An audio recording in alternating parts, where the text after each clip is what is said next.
Do y'all ever watch YouTube and speed it up? Because I feel like I do that all the time, and then when I go back to listen to people that are talking on normal speed, I'm like, that's how you really sound? Because I'm used to you really talking really, really fast and really like this. What's shaking, everybody? I'm Shay, and welcome back to my channel. Today, we are going to be doing my September wrap-up. In September, I read a total of 12 books. You'll see when we get into it that a lot of these books were mentioned in my favorite books of all time, which means I had an absolutely fantastic reading month. The first book I read in the month of September was for the Thrill to the Weekend Readathon, which was a readathon hosted by Jacqueline over at the channel Jacqueline. I will link that down below. It was the buddy read for the readathon, and that was Infinite by Brian Freeman. This follows our main character who basically loses his wife in a car wreck. They go over a bridge. His wife dies and he's the only survivor, and so he has survivor's guilt, and some things go down, and he meets a psychiatrist, therapist kind of person who he never has met in his entire life, but she tells him they do know each other, and he's perplexed by this, and he goes on to this journey of learning about parallel universes, and there is another him from another universe that has come to try to steal his life, and then he goes down this journey. It was very entertaining. I liked it all the way up to the very end. The ending was kind of weak to me, but overall I gave it 4 stars just because the beginning was so compelling and it really was a page turner, but the ending. So the next book I read was for my book club, which is also run by Jacqueline at the channel Jacqueline. We had a reading challenge this month. We have a reading challenge all the time. It's called Reading to Zero, which is a challenge where we are trying to read all of our physical TBR by the January 2023. So usually we have a couple of prompts to help us do this, to try to get us started, and one of the prompts for the month of September was to read gray or white book covered books, and also the second one was to have somebody else pick them for you. So I combined these two and I pulled off all the white and gray books off my bookshelf, and then I had my daughter pick 2 that looked interesting to her, and one of the ones that she picked was A List of Cages by Robin Rowe. Now listen, I know I'm terrible about the stickers on the books. I got to do better. But this follows 2 teenage boys, one named Julian and one named Adam. So Julian loses his parents at a young age and has to go live with his uncle. But in the meantime, between losing his parents and going to live with his uncle, he does go into foster care, in which Adam is his foster brother. Julian is not very sociable. He doesn't have many friends at school. He really just does not fit in. He still sees a therapist. He has a lot of mental health issues dealing with his parents' deaths. And Adam, his foster brother, they meet again after so long, and Adam is helping out the school counselor / therapist and is assigned Julian to basically help out, whatever. And so it's their story of friendship, brotherhood, and Adam is trying to help him, and he figures out real quick that something is not right in Julian's home life, and this has trigger for abuse. Absolutely look up other triggers for this book. Definitely deals with a lot of mental health issues. I did give this one 4 stars. I thought it was very great. I liked the study of grief. Again, if you don't know about me, I like books that explore that, and this did explore Julian's grief about losing his parents and how a teenager feels about having to go to therapy, psychiatrist, that kind of thing, and I really liked it. I will be unhauling this book just because it's not one that I think is a favorite of all time, and it's not one that I think I'll reread, but I really did enjoy it at the time I was reading it. The next book I read was for a prompt purple on the cover, and that is The Box in the Woods by Maureen Johnson. So this is the 4th book in kind of her Truly Devious series. The first series is a trilogy, and this is a standalone novel in that after that trilogy, but you will have had to read the trilogy to kind of understand what's going on in this book, but this is a standalone mystery. So this takes place in the summer after Truly Devious, which follows Stevie solves a mystery of this boarding school that she is at, a long time mystery, and it kind of puts her in the spotlight, kind of puts her kind of famous, and people start to contact her wanting her to help solve their mysteries. So the owner of a defunct summer camp, he's bringing it back. It was kind of closed down because there were some children that were murdered there way back in the 70s, and he brings her back to kind of help solve this mystery. He brings her back as kind of, and her friends back as camp counselors. And so we have this found family friendship group again with Stevie and her friends, and we also have her trying to solve the mystery of what happened to these teenagers that were found dead back in the 70s at camp. So I overall really enjoyed this book. I gave it 4 stars. Definitely like this one, and honestly I might have liked this one more than I like the trilogy. The next book I read was, again, you saw this one in one of my favorite books of all time, and that is Life's Too Short by Abby Jimenez. This is a cute, well, I wouldn't say cute. This is actually a really heavy romance. It follows Vanessa and Adrian. So Vanessa has had a hard life. Her sister and her mother have both passed away at young age due to ALS. She has a dad and a sister left. Her sister is a drug addict, and her dad, I believe, is an alcoholic. And so, bad home life. Her sister has a baby, but she is, like I said, a drug addict, and she cannot take care of this baby. So, she gives this baby to Vanessa to take care of. So, Vanessa has this newborn baby that's not even hers. And her next door neighbor, Adrian, kind of gets tired of being kept up by this baby that's crying, so he goes over to her apartment one day and knocks on the door to try to see what is going on, what's wrong with the baby, why is the baby continuously crying, and it goes from there. And it kind of studies what it's like to live knowing that you could potentially soon die from a terminal illness because it is genetic. We're talking about ALS here. So she thinks at any time that she could come down with symptoms of this, and that would mean that she was going to die. So it was, I like the romance, I like the characters, but it was a really hard hitting romance. And so keep that in mind. Trigger warnings for all of that stuff. But I gave this one 5 stars. Again, Abby Jimenez continues to be one of my favorite authors of all time. I will pick up everything she writes. I absolutely adore her. The next book I read was also part of my favorite books of all time, and that is going to be Gemina, which is the second book in the Illuminae Files series by Jay Kristoff and Amy Kaufman. I can't give you too much information because this is a sequel, but the first book basically follows this colony in space that it becomes under attack, and not very many people get away, but there are some people that get away in some spaceships and they fly away, but they still have the enemy spaceship that is following them and trying to kill them. And the ship that they are on, one of the ships that they escaped on has an artificial intelligence system that does everything on the ship, and it tries to kill them, as well as there's some kind of sickness that breaks out that's also trying to kill them. So very action-packed, very great. This follows different characters than the first book, but honestly, and I thought that would be a problem because I loved the characters so much in the first book, but I fell in love with these characters as well, and continuing to really, really enjoy this series. I read this one for the prompt of sci-fi.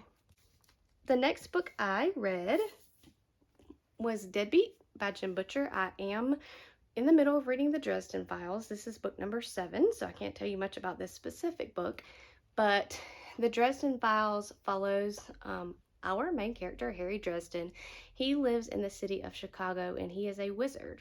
And sometimes he helps out the Special Investigations Unit at the Chicago Police Department, help kind of solve these supernatural crimes. And so there is an overarching plot in the whole Dresden series, but each book kind of follows him solving a different mystery, getting into some shenanigans, and he's very humorous and funny, and there's some great characters in here.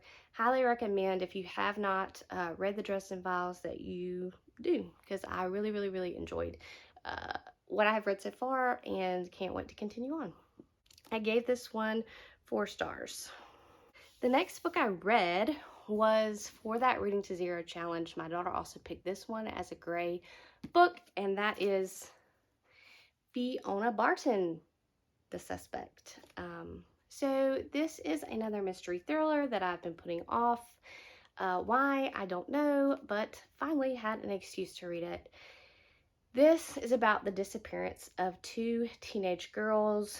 They are going to go on a trip. I believe they've graduated high school and they're waiting to go to whatever it is over there in the UK, but they are waiting to go to study whatever they're going to be for the rest of their lives, and they decide to go on a trip prior to that. So they go on a trip to, I can't remember where they go to, Thailand, and some shenanigans ensue. They go missing, and so this follows kind of a reporter and a detective, and we're trying to figure out what happened to these girls. So interesting read. I gave it 3 stars. I will also be unhauling this. There was a twist in it that I called right before it happened. I said, I wonder if that's what's going to happen, and it did. And then I kind of gathered what was going on the whole time. So not that it was really shocking to me. I still really enjoyed it while I was reading it. It was a page turner. I wanted to know what was going to happen, but overall I did give this one 3 stars, and I will be unhauling it. The next book I read, again, falls under the category of a white-ish book cover, and that was a book that has been sitting on my shelves forever waiting to be read, The Diabolic by S.J. Kincaid. This follows in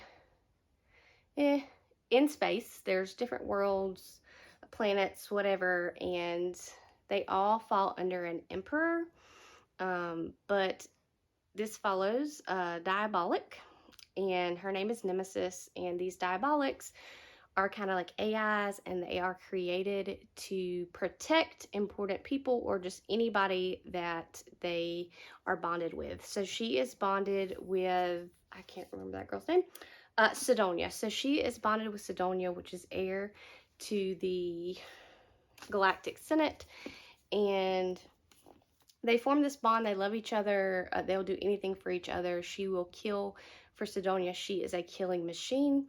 And one day the emperor comes and says, we're getting away with Diabolics. All Diabolics must be killed. So, of course, they don't want to kill their Diabolic, and so they don't. And the Sidonia's father continues to really politically go against the emperor, and so the emperor's not very happy with them, and so as punishment, he says he has requested Sidonia to come to his planet, whatever it is, I can't remember, but come over to stay with him. And so, of course, they don't want this to happen because they think that he will eventually end up murdering Sidonia. So they make Nemesis take her place and pretend to be Sidonia. And there's a lot of politics in this book, a lot of things that goes on. Of course, there's a romance. My problem with this book, I gave it 4 stars. I really, really enjoyed this. I really enjoyed the characters. My problem with this is that I thought that this should have been 2 books. This is a trilogy. So this is the first book in the trilogy. And there was like 25% left in the book, and I was like, oh, well, this should end here because this is a cliffhanger, and this would be so great if it ended here, and we could, that's what the next book is going to be about. But no, it continued on, and to me, it wrapped up pretty nicely. Of course, I do see where it is setting up for the next books, but this had so much potential to leave off on such a cliffhanger. You wanted to pick up the next book, but to me, it just kind of fell flat at the end because instead of leaving off on that cliffhanger, it continued on and kind of made a complete story arc. So either way, I do plan on continuing. I did give this one 4 stars. And moving on. The next book I read was My Heart is a Chainsaw. Again, it's a white cover, and it is an arc that I had from NetGalley that I had not read. Of course, we're all really bad, I'm sure, about reading our NetGalley arcs, but I'm trying to be better. I'm trying to be better. So I read this one. This is my first Stephen Graham Jones, and basically it follows this teenage girl who's kind of also had a hard life. She lives with her abusive dad, and he's an alcoholic, and she has kind of as a comfort thing started reading and being obsessed about slasher films, and she watches them and she memorizes them and she knows everything about slasher films and these murderers and how things go. And one day there's some murders that happen in her town, and she is convinced that a slasher cycle has started to happen, and it goes from there. I had a lot of issues with this book. I really did like it up until probably about the 50% mark, and then I was like, this is getting a little too crazy. It is meant to be kind of like a horror novel, I guess, but I didn't jive with it. I didn't jive with the ending at all. I got real confused, and I gave it 3 stars because overall I like the writing style. It's writing. If you're not into slasher films, it does have little excerpts of like papers she has written in school about slashers. So it kind of gives you some of the background of slashers that she's talking about, but it still was a little bit confusing if you didn't have a lot of slasher knowledge. And also, like I said, I think the last 25% of the book completely lost me. But overall, I did give it 3 stars because I did like majority of the book. My next read was Dark Age by Pierce Brown, which was a hefty one. I, of course, gave this book 4 stars. It wasn't a 5-star read for me. This is the second book in the second trilogy. So we are still waiting on him to publish book 6. Where are you, Pierce Brown? Where are you?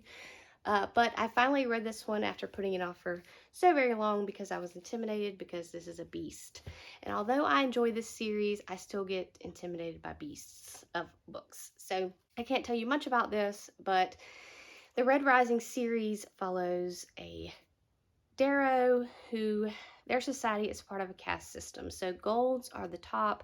They rule everything. They make all the rules. They punish the lower class systems. And Darrow is a red, which is kind of low on the totem pole, and he lives under Mars, and they are mining helium-3, which is supposed to help terraform Mars to make it inhabitable. So they think that they are doing such good work, and by making Mars livable, and because Earth is not going to survive, they're all not going to survive, their whole species is going to die if they cannot make all these planets inhabitable. So he thinks he's doing something noble, and then he finds out maybe things aren't what they seem. And the first trilogy is basically his revenge story, and then the second trilogy takes place like 10 years after the events of the first trilogy. So just my brief thoughts on this.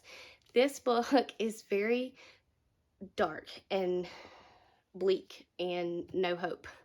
So I did enjoy it. I really did enjoy it. I thought it was a little too long, to be honest, but I did end up giving it 4 stars. I did really like it. I do really want Pierce Brown to please put out the 6th book, please. The next book I read, you also may be familiar with it because it was in my favorite books of all time. That is The Arithmetist by Brandon Sanderson.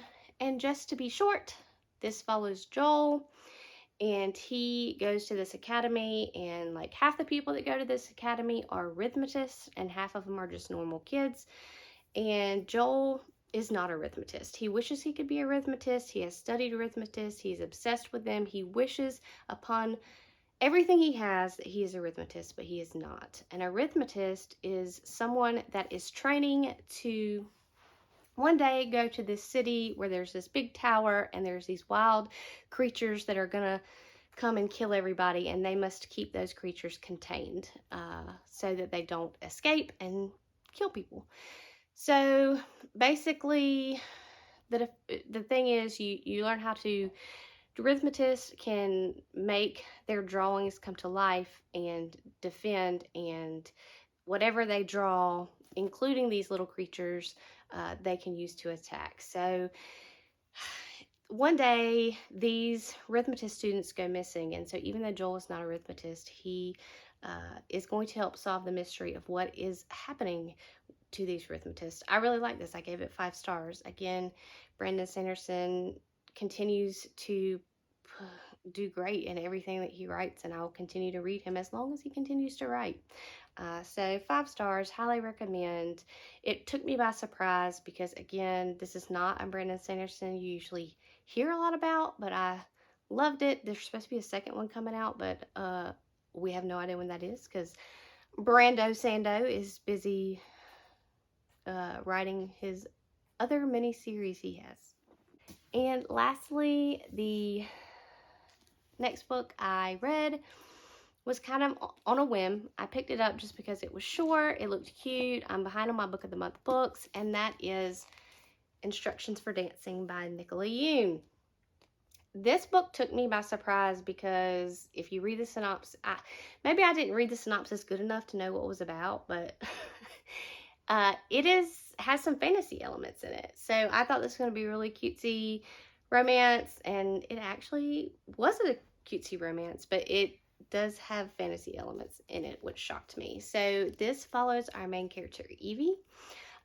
Evie has basically lost all hope in romance. Her dad has cheated on her mom, and they're getting divorced, and she used to love romance novels and everything romance, and now she has lost all hope in romance. So she actually wants to get rid of all of her romance novels. So she goes, she pedals on her bike, takes her romance novels, and goes to put them in like kind of like this free little library that she finds. And there's a woman at the free little library who she talks to, who she finds really strange, and she puts her books into the little library, and the lady's like, hey, there's a book in there, why don't you take it?